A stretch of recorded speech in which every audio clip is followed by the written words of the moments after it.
आषाढी वारी 2026च्या पार्श्वभूमीवर जिल्ह्यात पालखी सोहळे वारकरी येण्यापूर्वीच सर्व सुविधा पूर्ण कराव्यात असे निर्देश जिल्हाधिकारी एस कार्तिकेयन यांनी दिले।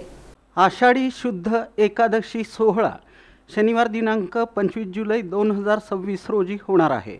त्यानिमित्त पालखी सोहळ्यांसमवेत तसंच श्री विठ्ठल रुक्मिणीच्या दर्शनासाठी येणाऱ्या लाखो वारकरी भाविकांसाठी प्रशासनाच्या वतीनं देण्यात येणाऱ्या सर्व सोयीसुविधा तत्पूर्वीच पूर्ण करून घेण्याची जबाबदारी सर्व संबंधित विभाग प्रमुखांची राहील। तसंच सर्वसामान्य भाविकांचं दर्शन सुलभ आणि कमी वेळेत होण्यासाठी मागील वर्षाप्रमाणे यावर्षीही VIP दर्शन बंदच राहणार असल्याची माहिती जिल्हाधिकारी एस कार्तिकेयन यांनी दिली। आषाढी वारी 2026 पूर्वतयारी बैठकीत जिल्हाधिकारी कार्तिकेयन मार्गदर्शन करत होते।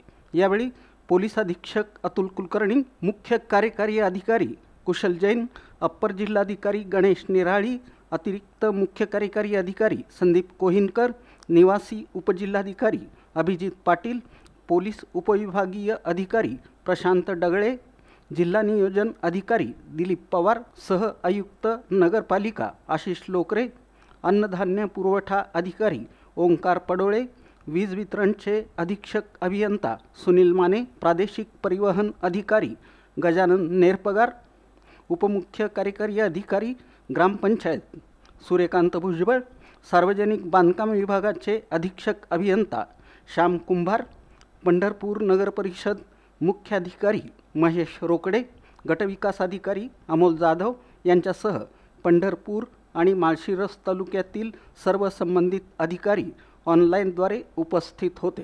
जिल्हाधिकारी कार्तिकेयन म्हणाले की जिल्ह्यात पालखी सोहळे दाखल होण्यापूर्वी पालखी मार्ग आणि पालखी तळावर वारकरी भाविकांसाठी सर्व सुविधा उपलब्ध ठेवाव्यात। सार्वजनिक बांधकाम विभागानं पालखी तळाचं मुर्मीकरण करण्याबाबत आवश्यक ती तात्काळ कार्यवाही करावी। पालखी तळावरील स्वच्छता, काटेरी झुडपं काढणं, शौचालय दुरुस्ती, पाणी पुरवठा, आरोग्य सुविधा, जंतनाशक फवारणी, हायमास्ट, स्नानगृहे, हिरकणी कक्ष आदी सुविधांबाबत संबंधित नगरपालिकेनं कार्यवाही करावी।